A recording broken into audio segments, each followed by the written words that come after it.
আমরা কি করে বুঝবো যে আল্লাহ তাআলা আমাদের ভালোবাসেন? কিভাবে বুঝবো যে তিনি আমাদেরকে পছন্দ করেন, ভালোবাসেন? এটা বোঝার কিছু সিস্টেম আছে। এক নম্বর সিস্টেম হচ্ছে আপনি জাস্ট দেখুন যে আপনি নিজেকে কোন কাজে ব্যস্ত রেখেছেন। আপনি আপনাকে কোন কাজে ব্যস্ত রেখেছেন, আপনার লাইফস্টাইলের দিকে তাকান। লুক অ্যাট ইউর লাইফস্টাইল, আপনি নিজেই বুঝে যাবেন। আপনি যদি দেখেন যে না, আপনার ভালো ভালো কাজে আপনার ব্যস্ততা, আপনার এঙ্গেজমেন্ট ভালো লোকদের সাথে, আপনার সার্কেলটা ভেরি গুড সার্কেল, ভালো কাজে আপনার মন টানে, আপনি ভালো কাজ করেন, যদি আপনার কার্যক্রম এরকম হয়, তাহলে বুঝে নেবেন আল্লাহ তাআলা আপনাদেরকে ভালোবাসেন। আলহামদুলিল্লাহ।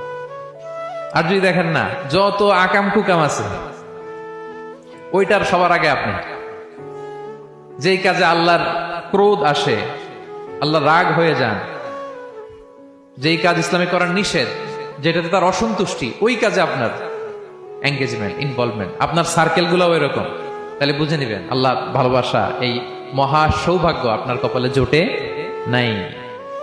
তাহলে এটা হচ্ছে একটা সিস্টেম। আল্লাহ আপনাকে ভালোবাসেন কিনা এভাবে বুঝবেন যে আপনি নিজেকে কোন কাজে ব্যস্ত রেখেছেন, একটু দেখুন, আপনি মিলাতে পারবেন। দুই নাম্বার পদ্ধতি হচ্ছে এটা বোঝার যে তিনি আমাকে ভালোবাসেন কিনা, সেটা হচ্ছে পৃথিবীবাসী আপনাকে ভালোবাসে কিনা এটা একটু দেখেন। এই পৃথিবীর ভালো মানুষগুলোর কাছে আপনার একটা গ্রহণযোগ্যতা আছে কিনা এটা দেখেন। এটা দেখলে আপনি বুঝতে পারবেন। সহিহ মুসলিমের একটা ছোট্ট হাদিস শেয়ার করি।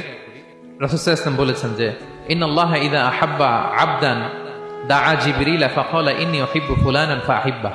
আল্লাহ তাআলা যখন কোনো বান্দাকে ভালোবাসে তখন তিনি জিবরাইলকে ডেকে বলেন, হে জিবরাইল, আমি আমার